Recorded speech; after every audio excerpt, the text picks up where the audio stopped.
ପିଲାମାନେ ଆଜି ପ୍ରତିଦିନ ପରି କେତୋଟି ବଛା ବଛା MCQ ଆଲୋଚନା କରିବା ଯୋଉଟା କି ତମର CHSE 2026 ଏକ୍ଜାମ ପାଇଁ ଉପଯୋଗୀ ରହିବ ଏବଂ ଏଟା ତମର ଅଛି ଇକୋନୋମିକ୍ସ ର ଯୋଉ ଚैप्टर 5 ର ଅଛି ତମର କଣ ବଜାର ବା ମାର୍କେଟ ରୁ ଆସିଛି ଏବଂ ପ୍ରତି MCQ ଆଲୋଚନା ପରେ ଆମେ କଣ କରିବା ତାକୁ ଟିକେ ଟିକେ ବ୍ୟାଖ୍ୟା କରିବା ବା ଏକ୍ସପ୍ଲାନେସନ କରିବା ଯାହା ଦ୍ୱାରା ତମର କଣ ହବ ନା କନଫିଡେନ୍ସ ଲେଭେଲ ଟି ବଢିଯିବ। ପ୍ରଥମ କ୍वेश्चन ଟି ଅଛି ଅର୍ଥଶାସ୍ତ୍ରରେ ବଜାର କହିଲେ କଣ ବୁଝାଏ? What is mean by market in economy? ଅଛି କଣ ଏକ ନିର୍ଦ୍ଦିଷ୍ଟ ଭୌଗୋଳିକ ସ୍ଥାନ କ୍ରେତା ଓ ବିକ୍ରେତା ମଧ୍ୟରେ ସମ୍ପର୍କ ସ୍ଥାପନ ଏକ ନିର୍ଦ୍ଦିଷ୍ଟ ଦୋକାନ ବା କୌଣସି ନୁହେଁ। यार ସଠିକ ଆନ୍ସର କଣ ହବ ନା କ୍ରେତା ବିକ୍ରେତା ମଧ୍ୟରେ କଣ ନା ସମ୍ପର୍କ ସ୍ଥାପନ।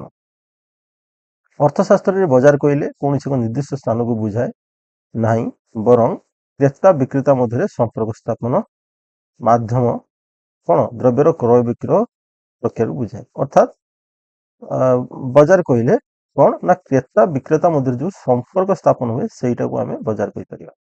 କୌଣସି ସ୍ଥାନର ଆବଶ୍ୟକତା ନାହିଁ।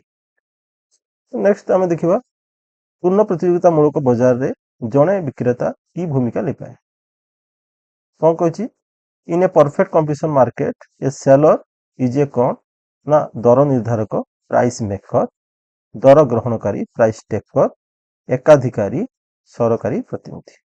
ତ यार ସଠିକ ଆନ୍ସର ଟି କଣ ହବ ପୂର୍ଣ୍ଣ ପ୍ରତିଯୋଗିତା ମାର୍କେଟରେ ଯେଠି କଣ ହୁଏ ନା ବିକ୍ରେତା ହଉଛି ପ୍ରାଇସ୍ ଟେକର ଆଉ କ୍ରେତା ହଉଛନ୍ତି ପ୍ରାଇସ୍ ମେକର। ତେଣୁ ସଠିକ ଆନ୍ସର ଟି କଣ ହବ ନା ପ୍ରାଇସ୍ ଟେକର ବା ଦର ଗ୍ରହଣକାରୀ।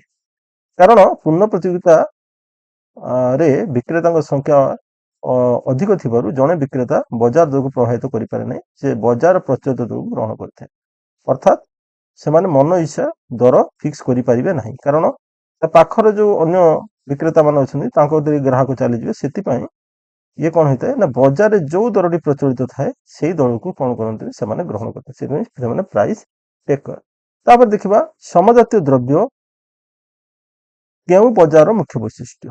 ହୋମୋଜିନିୟସ୍ ପ୍ରଡକ୍ଟ ଇଜ ଏ କି feature of which market? Option ଅଛି ଏକାଧିକାର ପୂର୍ଣ୍ଣ ପ୍ରତିଯୋଗିତା ଅଳ୍ପାଧିକାର ଏକାଧିକାର ମୂଳକ ବଜାର। ତ ୟାର ସଠିକ ଆନ୍ସର ଟି କଣ ହବ ପିଲାମାନେ ସମଜାତୀୟ ଦ୍ରବ୍ୟ କହିଛି ମାନେ ଏଇଟା ହଉଛି କଣ ପୂର୍ଣ୍ଣ ପ୍ରତିଯୋଗିତା ବା ପରଫେକ୍ଟ କମ୍ପିଟିସନ ମାର୍କେଟର ଗୋଟିଏ କଣ ଫିଚର ସଠିକ। ନେକ୍ସଟ ଦେଖିବା କାରଣ ପୂର୍ଣ୍ଣ ପ୍ରତିଯୋଗିତା ମୂଳକ ବଜାରର ପ୍ରତ୍ୟେକ ପ୍ରତିଷ୍ଠାନର ଅବିକଳ ସମାନ ବା ସମଜାତୀୟ ଦ୍ରବ୍ୟ ଉତ୍ପାଦନ କରନ୍ତି। ତେଣୁକରି ଏଇଟା ପୂର୍ଣ୍ଣ ପ୍ରତିଯୋଗିତା ମାର୍କେଟର କଣ ଗୋଟିଏ ଅଂଶ। ତାପରେ ଦେଖିବା ପୂର୍ଣ୍ଣ ପ୍ରତିଯୋଗିତା ମୂଳକ ବଜାରରେ ପ୍ରତିଷ୍ଠାନର ଚାହିଦା ରେଖା କିପରି ଥାଏ? ଅପସନ ଗୁଡ଼ିକ ଅଛି ନିମ୍ନଗାମୀ ଭୂ ସମାନ୍ତର ଊର୍ଧ୍ୱଗାମୀ ପୂର୍ଣ୍ଣ ଅସ୍ଥିତିସ୍ଥାପକ। ଯଦି यार करेक्ट आंसर टी कौन हम पिलामाने ना एठारे कौन होता है ना चाहिदा रेखाटी कौन होता है ना भू समांतर होता है। कहीं भू समांतर होता है ना देख बजार रे गुटिए समांतर प्रचलित होती चाहिदा रेखा अक्ष प्रति समांतर होता है जेहेतु समान प्राइस थाए ना से कौन होता है एक्स अक्ष सहित कौन होता है ना समान होगी थाए। अर्थात चाहिदा रेखाटी कौन हम ये टाइप हॉरिजॉन्टल हम आउ एठी average revenue is equal to marginal revenue AR is equal to MR एटा भी परीक्षा रे आसे तेणुक तुम मन रखि तापर दूची मोनोपोली शब्दटी केउं दुटी शब्दरू आसीची हला ऑप्शन अछि monopoly multi poly single and market एवं नॉन ऑफ थीज। यार सठिक आंसर टी कौन हो पिला माने मोनोपोली मोनो आउ पोली दुईटी शब्द आसीची। मनर अर्थ को मनर अर्थ होची एक आ पोलीर अर्थ कौन ना विक्रेता तेणु जोटी गोटे विक्रेता थाए सेटा कहते मोनोपोली मार्केट बा एकाधिकार बजार। नेक्स्ट आम देखिबा एकाधिकार बजार रे विक्रेता जणे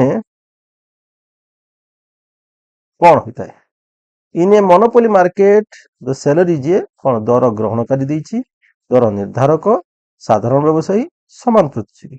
या सठिक आंसर टी पिला माने कौन हबो से मोनोपोली যেটি রয়েছে সেটি ଗୋଟିଏ মাত্র ବିକ୍ରେତା ଅଛନ୍ତି, ତେଣୁକରି ସିଏ କ'ଣ କରିବେ ନା ଦର ନିର୍ଦ୍ଧାରଣ କରିବେ, ଅର୍ଥାତ୍ ଅପସନ୍ 2 এইটা ହବ ତାର ରାଇଟ୍ ଆନ୍ସର। ଦେଖିବା କେମିତି ହଉଛି ନା ଏକାଧିକାର ବଜାରର ଯୋଗାଣ ଉପରେ ସମ୍ପୂର୍ଣ୍ଣ ନିୟନ୍ତ୍ରଣ ରଖିଥିବାରୁ ନିଜ ଦ୍ରବ୍ୟର ଦର ନିଜେ ନିର୍ଦ୍ଧାରଣ କରିଥାନ୍ତି। ନେକ୍ସଟ ଦେଖିବା ଏକାଧିକାର ବଜାରରେ ଚାହିଦା ରେଖାର ଆକୃତି କିପରି? What is the shape of the demand curve in monopoly market? monopoly market ର demand curve ଟି କିପରି? ଦେଖ ଅପସନ ଅଛି ଭୂ ସମାନ୍ତର, ବାମରୁ ଡାହାଣକୁ ନିମ୍ନଗାମୀ, ଊର୍ଦ୍ଧ୍ୱଗାମୀ, ଅକ୍ଷ ପ୍ରତି ସମାନ୍ତର। ତାର ୟାର ସଠିକ ଆନ୍ସର ଟି କଣ ହବ ପିଲାମାନେ? 7 ନମ୍ବର ହବ ନା ତମର ମନୋପଲିରେ କଣ ହେଇଥାଏ ନା ହଉଛି ତମର ହଉଛି କଣ ଚାହିଦା ରେଖାର ଆକୃତିଟି ଏପରି ହେଇଥାଏ, ଅର୍ଥାତ୍ এটা ଆମେ କଣ କହିପାରିବା? এটা କହିପାରିବା ବାମରୁ ଡାହାଣକୁ ନିମ୍ନଗାମୀ ହେଇଥାଏ। ହେଲା,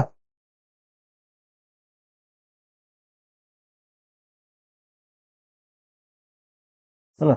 ନେକ୍ସଟ ଆମେ ଦେଖିବା ଦେଖ ଅଧିକ ପରିମାଣର ବିକ୍ରୟ କରିବା ପାଇଁ ଏକାଧିକାର ଦରକୁ ହ୍ରାସ କରିବାକୁ ପଡେ, ତେଣୁ ଚାହିଦା ରେଖା ନିମ୍ନଗାମୀ ହୋଇଥାଏ। ହଉ, ତାପରେ ଦେଖିବା ଦ୍ରବ୍ୟ ବିଭେଦୀକରଣ କେଉଁ ବଜାରର ମୁଖ୍ୟ ବୈଶିଷ୍ଟ୍ୟ? differentiation is a key feature of which market? ବିଭେଦୀକରଣ କହିଛି ମାନେ ଅଲଗା ଅଲଗା ଦ୍ରବ୍ୟ ରହିବ, ଅଲଗା ଅଲଗା ପ୍ରକାର ରହିବ। ପୂର୍ଣ୍ଣ ପ୍ରତିଯୋଗିତା, ଏକାଧିକାର ମୂଳକ ଏବଂ ଶୁଦ୍ଧ ପ୍ରତିଯୋଗିତା। ଇଏ ରାଇଟ୍ ଆନ୍ସରଟି କଣ ହବ ପିଲାମାନେ? ନା ଏକାଧିକାର ମୂଳକ। କାହିଁକି ହବ ଏକାଧିକାର ମୂଳକ? ନା ଏହି ବଜାରରେ ବିଭିନ୍ନ ପ୍ରତିଷ୍ଠାନ ଦ୍ରବ୍ୟ ଗୁଡିକ ଗୁଣବତ୍ତା, ବ୍ରାଣ୍ଡ, ରଙ୍ଗ ରୂପରେ ପରସ୍ପର ଭିନ୍ନ ହୋଇଥାନ୍ତି। ହେଲା, ଯେପରି ବିଭିନ୍ନ ବ୍ରାଣ୍ଡରେ ସାବୁନ, ବିଭିନ୍ନ ବ୍ରାଣ୍ଡର ଜୁତା, ଏଇ ସବୁ ତାର ବ୍ରାଣ୍ଡ ପାଇଁ କଣ ହେଇଥାଏ, ସେ ଦ୍ରବ୍ୟ ଗୁଡିକ କଣ ହେଇଥାଏ? ଭିନ୍ନ ଭିନ୍ନ ହେଇଥାଏ। ତାପରେ କହୁଛି ଅଳ୍ପାଧିକାର ବା ଓଲିଗୋପୋଲି ବଜାର କହିଲେ କଣ ବୁଝ? ନା ଏଠି ଜଣେ ବିକ୍ରେତା ଥିବ, ବହୁ ସଂଖ୍ୟକ ବିକ୍ରେତା ଥିବ, ଅଳ୍ପ କେତେ ଜଣ ବିକ୍ରେତା ଥିବ ଏବଂ କେବଳ ସରକାରୀ ବିକ୍ରେତା ଥିବ। ୟାର ରାଇଟ୍ ଆନ୍ସରଟି ପିଲାମାନେ କଣ ହବ? ଏଠି ଅଳ୍ପ କେତେକ ବିକ୍ରେତା ଥିବ। ହେଲା, ଜଣେ ବିକ୍ରେତା ତମର ମନୋପଲି ଏବଂ ବହୁ ବିକ୍ରେତା ପରଫେକ୍ଟ କମ୍ପିଟିସନ, ଅଳ୍ପ ବିକ୍ରେତା ଯୋଉଠି ରହିଥାନ୍ତି এটা ଓଲିଗୋପୋଲି ଅଳ୍ପାଧିକାର। ହେଲା, ତେଣୁକରି ଏଟା ଅପସନ ନମ୍ବର 3 ଟା ହବ। ଯେଉଁ ବଜାରରେ ମୁଷ୍ଟିମୟ ବା ଅଳ୍ପ କେତେକ ବୃହତ ବିକ୍ରେତା ଥାଆନ୍ତି ତାହାକୁ ଅଳ୍ପାଧିକାର ବଜାର କୁହାଯାଏ। ହେଲା, ତାପରେ ଆମେ ଦେଖିବା ଶୁଦ୍ଧ ପ୍ରତିଯୋଗିତା ପିଓର କମ୍ପିଟିସନ ର ଧାରଣା କିଏ ଦେଇଥିଲେ? ଏଇଟା ଇମ୍ପୋର୍ଟାଣ୍ଟ କ୍ୱେଶ୍ଚନ ଟା, ମନେ ରଖିବ ପିଲାମାନେ। ଅପସନ ଅଛି Adam Smith, E.H. Chamberlin, Alfred Marshall, Robbins. ୟାର କିଏ ଦେଇଥିଲେ ପିଲାମାନେ? ନା ଅପସନ ନମ୍ବର 2 E.H. ଚାମ୍ବରଲିନ୍। ତାପରେ ଆମେ ଦେଖିବା ପୂର୍ଣ୍ଣ ପ୍ରତିଯୋଗିତାରେ AR ଏବଂ MR ମଧ୍ୟରେ ସମ୍ପର୍କ କଣ? ଆଭରେଜ ରେଭିନ୍ୟୁ ଏବଂ ମାର୍ଜିନାଲ ରେଭିନ୍ୟୁ। ଏଇଟା ମୁଁ ତମର କଣ କହିଥିଲି, ଫାର୍ଷ୍ଟ କି ସେକେଣ୍ଡ କ୍ୱେଶ୍ଚନ ମୁଁ ଆଲୋଚନା କରିଦେଇଥିଲି। ତା ସମ୍ପର୍କ କଣ? ନା ଏଠାରେ ସମ୍ପର୍କ ହଉଛି କହିଥିଲି AR is equal to MR। କୋଉଟା ମନେ ରଖିବାକୁ ପଡିବ? ପୂର୍ଣ୍ଣ ପ୍ରତିଯୋଗିତାମୂଳକ ବଜାରରେ କଣ ହବ? ନା average revenue is equal to marginal revenue. ଆଉ ଶେଷ ମାନ ପ୍ରାଇସ୍, ଦର।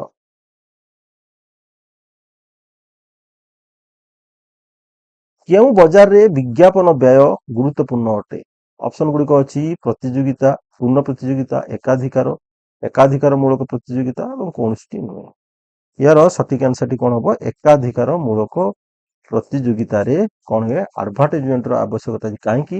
ନା ଏଠି ଦ୍ରବ୍ୟ ଗୁଡିକ ବିଭେଦୀକରଣ ଯୋଗୁଁ ନିଜ ଦ୍ରବ୍ୟର ବିଶେଷତ୍ୱ ଶ୍ରେଷ୍ଠତ୍ୱ ପ୍ରଦାନ କରିବା ପାଇଁ ଏଠି ବଜାରରେ କଣ ହୁଏ? ବିଜ୍ଞାପନ ଠିକ କରିବାକୁ ପଡେ। ତାପରେ ଆମେ ଦେଖିବା ଏକାଧିକାର ମୂଳକ ପ୍ରତିଯୋଗିତା ବଜାର ସମ୍ବନ୍ଧରେ ଜ୍ଞାନ କିପରି ଥାଏ? What is the level of market knowledge in monopolistic competition? ପୂର୍ଣ୍ଣ ଜ୍ଞାନ, ସମ୍ପୂର୍ଣ୍ଣ ଜ୍ଞାନର ଅଭାବ, ଜ୍ଞାନ ଶୂନ୍ୟ, କେବଳ ବିକ୍ରେତାଙ୍କ ପାଖରେ ଜ୍ଞାନ ଥାଏ। ଏହାର ସଠିକ ଆନ୍ସରଟି ପିଲାମାନେ କଣ ହବ? ସମ୍ପୂର୍ଣ୍ଣ ଜ୍ଞାନର ଅଭାବ। ଏକାଧିକାର ମୂଳକ ବଜାରରେ କଣ ହେଇଥାଏ? ନା ସମ୍ପୂର୍ଣ୍ଣ ଜ୍ଞାନର ଅଭାବ ଥାଏ, କାରଣ ଦ୍ରବ୍ୟର ବିଭିନ୍ନତା ଥାଏ ଏବଂ ଜଟିଳତା ଯୋଗୁଁ ଏଠାରେ କ୍ରେତାମାନଙ୍କ ପାଖରେ ବଜାର ସମ୍ବନ୍ଧରେ କୌଣସି ଜ୍ଞାନ ସମ୍ପୂର୍ଣ୍ଣ ଭାବେ ନଥାଏ। ନେକ୍ସଟ ଆମେ ଦେଖିବା କେଉଁ ବଜାରର ଦ୍ରବ୍ୟର ନିକଟ ପ୍ରତିଷ୍ଠାନ ଦ୍ରବ୍ୟ ନଥାଏ?